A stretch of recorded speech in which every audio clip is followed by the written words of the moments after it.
Battlefield 2042 has been officially cancelled after its 7th season of post-release content. And let's be real here, folks, while I'm somewhat surprised that this game received any degree of support after its first year of post-release content obligations being satisfied, this also represents the end of a really shitty era for the franchise. It finally puts a full stop to the end of the Battlefield 2042 story, and there's a lot to unpack here. The optimist in me says that this is the start of a new chapter, which may hopefully lead to the rekindling of a franchise that we once knew and loved, but to me this is also a very strong reminder as to how careful we should be about Battlefield's next introduction into the franchise. G'day there once again viewers, your mate Kamikaze78 here, and today we need to have a very frank chat about what Battlefield 2042's cancellation means for the franchise, and as much as I want to be positive, I'm damn concerned here.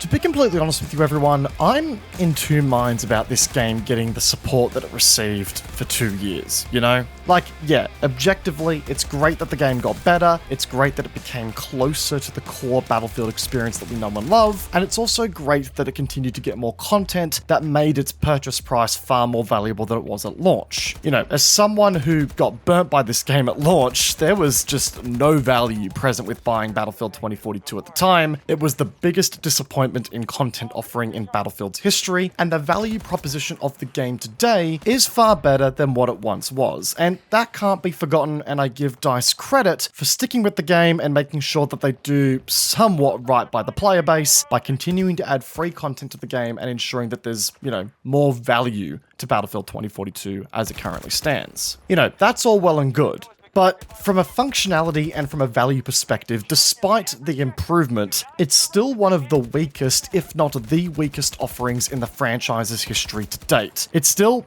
doesn't even come close to holding a candle to the offering that the series once had in, say, Battlefield 4, 3, or even Battlefield 1. Hell, even Battlefield 5, I would say, launched with more value than what Battlefield 2042 is offering, even after its post-release development cycle. And that is always partly going to be thanks to the fact that the game launched with such a weak foundation to build on in the first place. Like, when you spend half of your game's development cycle fixing the release maps to a point where they're actually playable, well then of course you can't spend as much time adding brand new maps to the game. It's just simply not going to be feasible to do so when you've got half your dev team working on, you know, fixing day one content, right? It's quite simple really. With a weak foundation, everything built on top of it is going to be shaky and structureless. And I'd argue that despite all the improvements, Battlefield 2042 still kind of fits in that category even to this day, at least when you compare it to what the previous offerings in the series have looked like. I mean, let's just draw from Battlefield 4 as an example here, right? Battlefield 4, by the end of its post-release development cycle, had received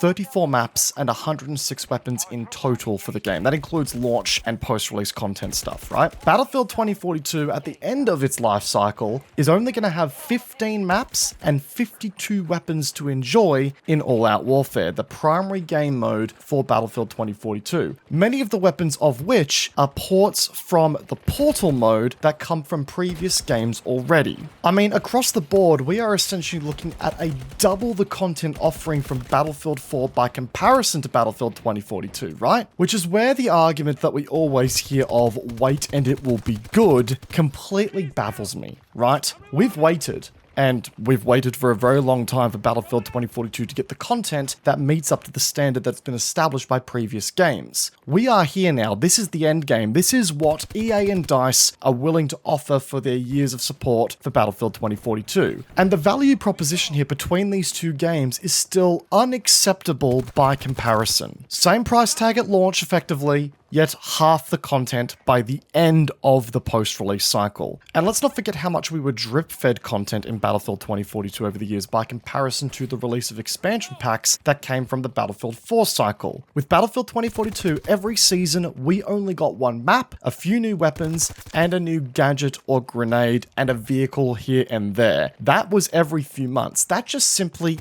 isn't acceptable in this market today, especially when we used to get 5 maps per release and 10 weapons and a couple of new vehicles. Like, the value proposition here is simply not adding up. We as gamers should not be getting used to getting less for our money. And I want to squash this little bug here as well, because I know it's going to come up in the comment section down below. Yes, Battlefield 4 was on a premium DLC plan, in the sense that you had to buy the maps, you had to buy the guns, all that fun stuff, whereas Battlefield 2042, you got the stuff for free. Well, yes and no. Battlefield 2042 still operated on a season pass level, and while yes, you were still able to unlock the new vehicles and the new weapons for free, and all maps came out for free across the board, the majority of the cosmetic content, which realistically supplemented out the rest of the content that we are used to receiving in previous Battlefield games, was still locked behind a paywall. So to really get the most amount of value out of the game, you still had to pay for the post-release content. And the problem I have with all of this, and the reason I am so damn concerned about the future of the Battlefield franchise, is that by cancelling Battlefield 2042 now, and only be able to release new content at the pace that they have done so through Battlefield 2042's life cycle, it's a reflection of what DICE and EA view as an acceptable content offering to Battlefield after 2 years of development. It is explicitly a message from DICE and EA that a full-priced AAA game after 2 years of post-release support, which by the way, yes, this game is still full price, $89.95 Australian on Steam, is only worthy of having 15 maps and 52 weapons. Again, more than half of what the offering is in other previous Battlefield games. And with that, I think we need to be really, really skeptical of what DICE are cooking up for the next entry in the franchise here. We need a return to form. The Battlefield community needs to be won back. The trust needs to be rebuilt, not with flashy trailers or callbacks to nostalgia like Battlefield 2042 overtly relied on. We need one thing and one thing only: a good, value-filled fucking game. The community needs to hold DICE to account as to what we expect from our favorite franchises. We know what a full-price AAA game should be delivering on day one because we've gotten it before from this very studio. There's no more of this "we'll fix it later" crap. The game needs to launch in a working, functional, content-filled way. It needs to be a good fucking video game. As a bit of a hot take here for this video, folks, I truly believe that we need to stop romanticizing games coming back from the dead after their release, or having comebacks, if you will, right? We've seen a lot of these stories as of late. Fallout 76, No Man's Sky, Battlefield 2042, I guess you could argue from a certain perspective, sure. But the release of a AAA game at its market value price, at its full price to the market, people going out there and spending $100 per game copy, that's not an extended early access. It's not a beta test. It's not the time where you promise that the game gets better after a rushed release. It's the launch of your game. It's an exchange of service. People give you money, you give them a product, and if the product is broken on launch, then you have failed the release of that game. Yes, you should be obligated to fix it over time and make sure that the value that you've taken from your consumers gets reimbursed through ongoing updates. But there is a reason that we review games on the release day and not 6 months after the release day, because that is when the game is meant to be reflective of the value that it brings for its purchase price. And don't get me wrong, while I'm happy that games like Fallout 76, No Man's Sky, Cyberpunk 2077, even Battlefield 2042 to a certain extent have gotten better to the point where they are,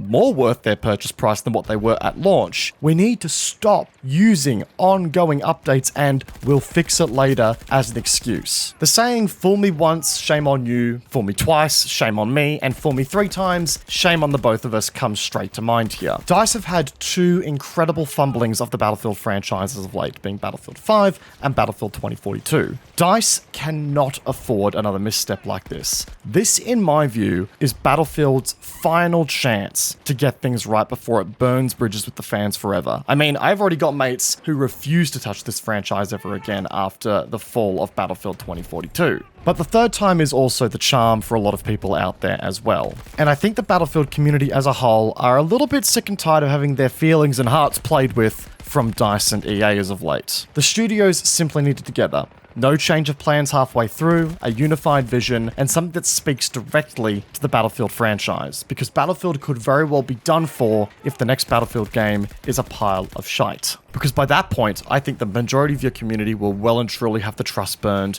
beyond repair. And we all know that to investors, money is the thing that talks. And, well, if the Battlefield franchise is not producing money like it used to because, well, DICE and EA can't get it together, then why keep it around, right? Ultimately, folks, I am crossing every single part of my body that I can cross that Battlefield, or the next Battlefield game, I should say, brings it back. Battlefield is one of my favorite franchises. Battlefield 2042 genuinely pulled me in with a ton of excitement when the game was going through its promotional period before launch. And then Battlefield 2042 happened, easily one of the biggest disappointments in the FPS space in the last 5 years. I want them to bring it back. I want Battlefield to be great again more than anything else. But DICE has some serious work to do to bring us back, in my view at least. But folks, with all of that said, that will wrap up today's video. I apologize if it was slightly rantier than usual. Let's just say I really wanted to get my thoughts out on this one because Battlefield is a franchise that is really near and dear to my heart. But if you enjoyed the video, be sure to backhand the like button, as it does go a long way to supporting the channel, and consider subscribing whilst you're at it. We do a lot of FPS content coverage here on the channel, and come check out our Twitch channel, linked in the description down below. It'd be lovely to have you guys over there on the Twitch streams as well. Come vibe with the community. We're a good bunch, I swear. Once again, folks, I hope you enjoyed today's video. Peace out, and I will see you guys all in the next one. Take care, guys. Have a good one.